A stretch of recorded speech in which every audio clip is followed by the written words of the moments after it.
From LinkedIn News, I'm Leah Smart, host of Everyday Better, an award-winning podcast dedicated to personal development. Join me every week for captivating stories and research to find more fulfillment in your work and personal life. Listen to Everyday Better on the LinkedIn Podcast Network, Apple Podcasts, or wherever you get your podcasts. Did you know that small and medium businesses make up 98% of the global economy, but most B2B marketers still treat them as a one-size-fits-all? LinkedIn's Meet the SMB report reveals why that's a missed opportunity and how you can reach these fast-moving decision makers effectively. Learn more at linkedin.com/meet-the-SMB. Hello, my friend, and welcome to another exciting episode of Negotiate Anything Live. In this special segment, we're sharing one of our LinkedIn Live events where listeners like you can join the conversation and shape the episode with your comments and questions. We've put a link to the event in the description of today's episode, but make sure to follow me on LinkedIn so you can join the conversation next time. I'm really glad you're with us today. With over 10 million downloads and listeners from more than 180 different countries, it's dedicated listeners just like you who have made Negotiate Anything the #1 negotiation podcast in the world. I'm your host, Kwame Christian. I'm a business lawyer, mediator, author, and the proud CEO of the American Negotiation Institute. Now, before we dive into today's episode, I have a golden opportunity for those of you who recognize the power of negotiation in your professional lives. At the American Negotiation Institute, we've crafted specialized keynotes and workshops tailored for those very needs. We've transformed the negotiation skills of professionals worldwide, and we're eager to do the same for you. We believe the best things in life are on the other side of difficult conversations, and our goal is to help you improve your lives and the lives of those around you, one difficult conversation at a time. Don't let another challenging conversation leave you second guessing. Click the link in the description to discover how we can help you find confidence in conflict, negotiate better deals, and have stronger relationships. Because in the world of business, every conversation counts. And now, without further ado, let's jump into the interview. Sarah, thanks for joining us today. Thanks so much for having me. Yeah, it is our pleasure. So how about you get us started by telling us a little bit about yourself and what you do? Yeah, so my name is Sarah Ahern. I am a partner at Path. We are a strategic marketing and business management company. We do market research across the US and Canada. And we help organizations understand what's most important to what we believe is the center of their decision or the center of their business, which is people.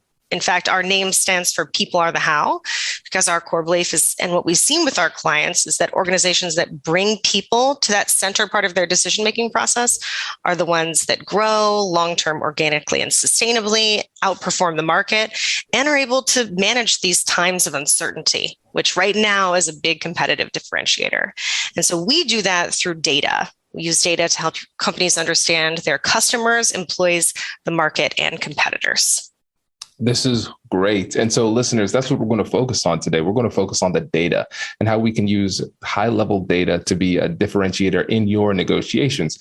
And a lot of times we focus so much on the persuasive aspect, the relationship, those type of things. Those are very, very important. But when it comes to building your case, understanding how to use data and when to use it appropriately is going to be really important.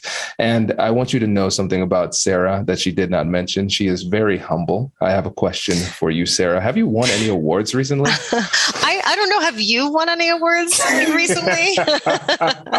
I think you won yours first because your name starts with A. Yes, we are both alumni of the class of 2022, 40 under 40 for Columbus. Yeah. So congratulations. Yes, to you as well. Thank you. Thank you. No, this is great. And I'm pumped about this episode because, like I said, we need to get deeper into the data. And especially when the markets are getting a bit tougher, being able to substantiate your claims is going to be important because people are going to be feeling a lot of things, but there's a difference between facts and feelings. But in the heat of the moment, it might feel the exact same way, right? So let's get deeper into data. So when you're in your world, when you're having these conversations, what type of data are we talking about? And really all kinds of data. Typically, it's people data. Like I said, customers, employees, market, competition, and we're typically talking about perception as well. That's kind of the main piece of the data we look at. We bring in all kinds of secondary data, how the market's performing, supply and demand analyses. But at the end of the day, our goal is to help organizations understand their people better. Okay, so you dropped a bomb in there that is really important to address, because when we're talking about data, I think a lot of people think about like hard numbers, irrefutable data, those type of things. But you also mentioned a term in passing when you talked about perception, and perception is very subjective. And so when you're talking about data and also perception, how do we reconcile these two seemingly completely different concepts? Yeah, you'd think they'd be completely different, wouldn't you? But when we talk to our clients, what we tell them is perception is reality. At the end of the day, if your customers think something, or your employees think something happened a certain way, then to them, that's their reality. And so that's why perception data is so important when we think about organizations being able to grow or to manage times of big change. Yeah. Oh, this is good. Okay. So when you think about the discrepancy sometimes that could exist between the data and perception, are there any stories that come to mind that highlight this really well for you? Oh my gosh. So we manage long-term, large-scale customer research programs for many of our clients. So that means if you have an experience with a customer, if we're their partner, we'll call you sometimes in the same week that you had that experience. So we're making 16,000 calls annually for some of our customers to their customers, just to see how things went, what the situation was. Is there anything else this company can do for you? And if there were any problems in your experience. And that I emphasize that because that's what we hear almost every time we go back to our clients and say, hey, this particular customer had a problem there in their experience. They go back to their team, and I would say 99% of the time that team member says, no, that's not the way it happened. I gave them great customer service. I called them every time I said I would call them, when in fact, that's not how the customer felt. So who's right in that situation? It's not about right or wrong. It's about being aware that there's a problem and managing that problem. And that's really the crux of it. That's why we look at perception data. It's not to penalize team members every single opportunity you have. It's to say, okay, there's a perception gap here. How can we manage that and make sure this customer had a great experience and help our team members learn more to deliver better in the future? Oh, this is great. Okay, so this morning I was doing my headspace meditation. Yeah. And one of the things that they said was when humans are interacting, a lot of times we focus on blaming and praising. Yeah. So it's either somebody did something really great. Okay, we'll praise them. We perceive them to have done something wrong. We blame them. And so humans are just wired for judgment in some type of way. And then when it comes to conflict resolution, problem solving, collaboration, blaming people is going to be one of our natural tendencies. And at the same time, it's probably going to be one of the main reasons why we don't solve problems. Because once you start blaming people, like in the example that you gave, people get defensive. And so when you're working with these organizations and you provide them with this data of perception, it's so interesting. It's data of something subjective. How do you break through to help them to understand what they actually need to do rather than blaming the customer for not getting it? It's so interesting that you brought up your mindfulness practice, because I would say, so I've been building my own mindfulness practice now for probably 5 years. And I would say that's where one of my biggest unlocks about why these processes are powerful came from, which is the idea that we all are just trying our best. You know, really, that's the place that we as organizations, just as we are as people, you know, if we can show up from that place, understanding, hey, our customers, our employees, they're all doing their best. Let's find that central point where we can come to an agreement so that in the future, like I said, we can do better, right? We can understand each other better and create better experiences. And so the way we do that is by making sure that people in the organization are involved. We're not the kind of company that comes in, implements a survey, drops a report on your desk. Here's all the things you're doing wrong. You better fix them or you're not going to grow. We take a cross-functional approach upfront, not because it's just a best practice, but what we know is that when people in the organization that represent the organization, horizontally and vertically, from frontline employees all the way up to leadership, across all the functions of your company, when they're all involved, it feels like their tool. They know the words that were included, the questions that were included, why they were included. So by the time the data gets there, we've all aligned that, hey, this is important to measure. And we may get some hard truths in this process, but it's important for us to be aware of it so we can manage it better in the future. And the quote that I like to mention, that it sounds kind of woo, but I do think it's really powerful, is that being listened to feels like being loved. And that's really what we're trying to do, both internally at the organization and externally with any number of stakeholders. Oh, this is great. This is great. And you know what I love about this episode is that we started off talking about hard data, and then it didn't take very long for us to talk about perception, mindfulness, meditation, and love. Right.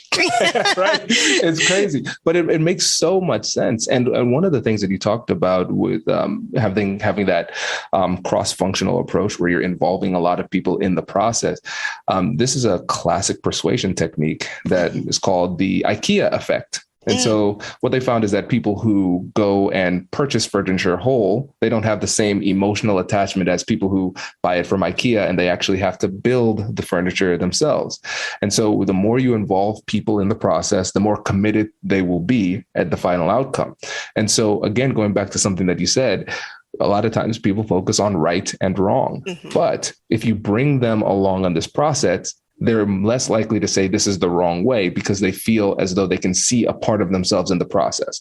Now, let's say you don't bring them along on the process and then you just end the process by giving them the right answer. Then they'll say, no, that's wrong because I feel bad. Yeah. This situation. Yeah. I mean, it's understandable, right? If you address people like that, you push them into survival mode. And so it is all about protection and trying to bring down risk, making sure that I come out of this unscathed. But if you involve them in the process, know that this is really just a tool for us all to grow, for us all to do better, then hey, there's a lot more space in there to find partnership and to move forward. Definitely. Oh, this is great. This is great. Hello, my friends. Before we get back to today's episode, I want to ask you a question. Have you ever wondered how to elevate your team's negotiation game and how you can help the folks on your team have better, difficult conversations? At the American Negotiation Institute, we offer transformative keynotes and workshops tailored to empower professionals with top-tier negotiation and conflict resolution skills. Whether it's a keynote for your next event or hands-on training for your team, we've got you covered. Don't just negotiate. Master the art with the American Negotiation Institute. Click the link in the description to find out more. Elevate, negotiate, and succeed. Small and medium businesses don't have time to waste, and neither do marketers trying to reach them. On LinkedIn, more SMB decision makers are actively looking for new solutions to help them grow, whether it's software or financial services. Our Meet the SMB report breaks down how these businesses buy and what really influences their choices. Learn more at linkedin.com/meet-the-SMB. That's linkedin.com/meet-the-SMB. Now, when you think about data, we all understand that it's important, but it's easy to become overwhelmed. Mm-hmm. And so when you think about focus is not just about understanding what to pay attention to. It's also about understanding what you need to ignore. And so when you're thinking about the data that you collect and when you're using this persuasively in conversations, how do you know what doesn't matter? That's such a great question. I mean, I have my own bias that I come into because I know the power of standing on the shoulder of statistical giants and using advanced analysis to come up with really what's driving behavior. But in the same respect, I think at the end of the day, it's just about the act of trying to better understand. If you're not going to use a market research firm like us, and you're going to go to your customers or your employees or look at the market and try to better understand what they're doing, the act of doing that can be a relationship building tool in and of itself, because you're saying, hey, I want to do better. I know that there's always opportunity for me to grow. Let's have a dialogue about that. And in that, it just gives you the opportunity to do a little better each time, to hear something, to test it, to see how that works, to go back to the start. And that's really, especially in times of uncertainty, like we've been in for, a number of years now, and looks like we're going to be entering into, the idea of being agile and testing, whether you're a $5 million organization or a $2 billion organization, is a really important concept for us to navigate change. Yeah, well said. Well said. And when we're thinking about change and navigating these changes, we understand that there are people who are resistant to change. Mm-hmm. And so again, over the past few years, we've gone through an incredible amount of change. And I think people understand that change needs to happen. And especially as we're going into times of uncertainty, there are going to be some surprises. But still, that resistance is going to be there because people will cling to what they're familiar with, even if what they're familiar with is objectively not working. And yes. So now, when you have the data that substantiates the decision that you're making, and you run into somebody who says, hey, Sarah, thanks for that data. I don't care. I'm not going to change. How do you approach that? I let the data tell the story. That's really, I think as a consultant, it's easy to get into the groove of saying, my expertise and what I've done in the past based on this. At the end of the day, I'm just the delivery person. I'm just the messenger. So I let the data sit in the middle, and it's really not up to me to implement in these organizations or up to my team. It has so much to do with the strategic focus that organization has, the timing, the buy-in, all of the challenges and opportunities they're facing. So I think letting the data tell the story, and then it's up to the opportunity is for the organization to move forward from there. And that happens a lot, right? There are a lot of times where things just don't hit right in that moment. Like, for example, we work with a lot of manufacturers doing new product innovation, and we go out and test in the market. And this particular company had built a product. It was almost ready to go to market. They came to us, said, how do we launch it? Where, how much, which customers? We ran a process, and it came back and said, listen, nobody is interested in this product. In fact, people are going to pay 10% less than your current products for this new product. So our recommendation is you not launch this. And I'll say that was one of the more painful presentations I had to deliver, because there were a lot of people who had invested years of time, energy, resources in this organization to build this product. But after it digested, because we've been fortunate enough to continue to do work with this organization, after it digested, it took a few months, but they were able to save upwards of $5 million that they saved from having to make capital investments into things to manufacture this product. And what came out of the research was another option, not this friction point, but this friction point. And that even took longer for the organization to really internalize.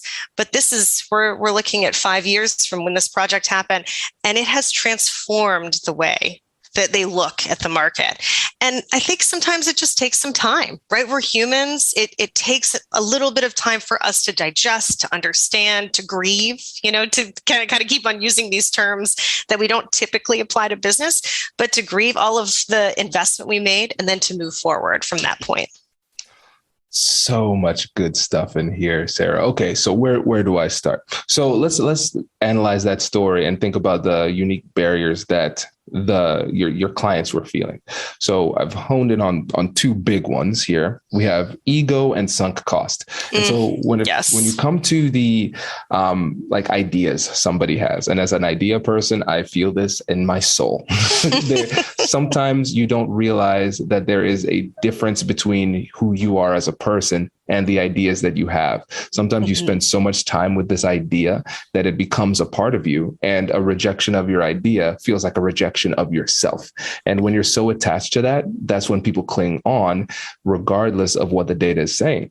And the other thing is sunk cost fallacy. We talk about that a lot in behavioral economics. And so the more you invest in something, the harder it is for you to let it go. That's why people stay in bad relationships. That's why people stay with bad investments, all of those things, because you become attached and you don't want that work that you put in and that effort that you put in to be in vain. And so these are emotional things.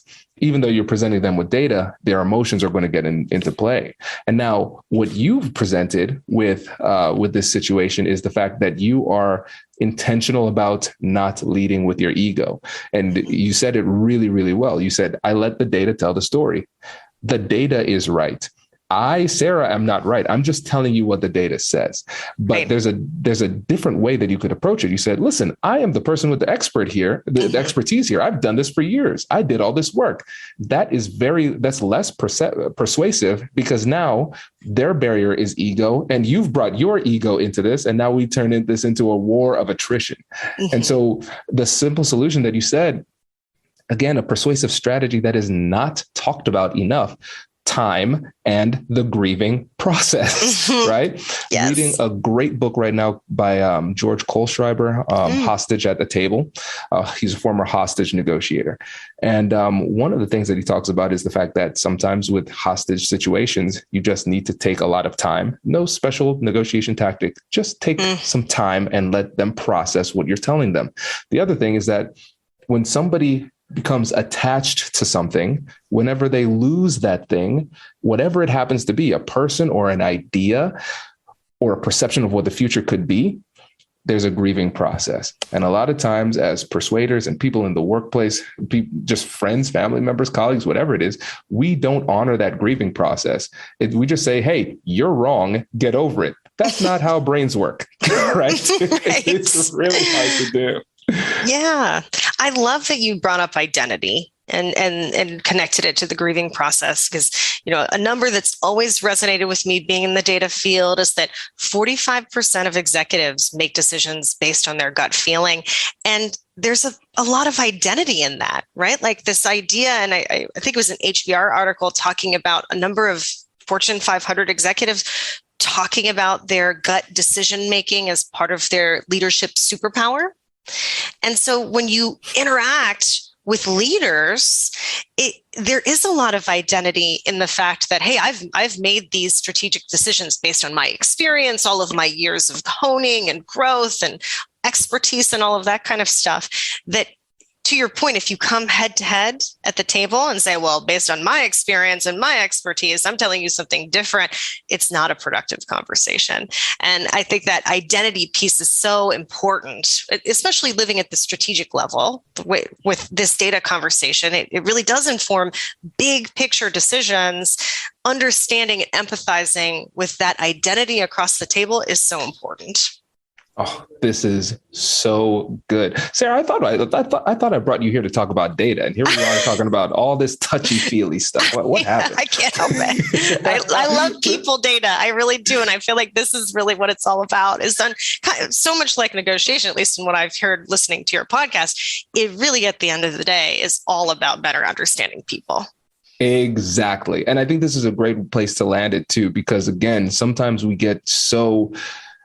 Honestly, let me say it in a maybe a controversial type of way, but I think that we've become a little bit intellectually lazy now, living in the information age, because we have access to all sorts of data at our fingertips like we've never had before. And so when we try to make a point, instead of creating a connection with somebody and building a relationship, creating trust, gathering information, being curious, we send them an article.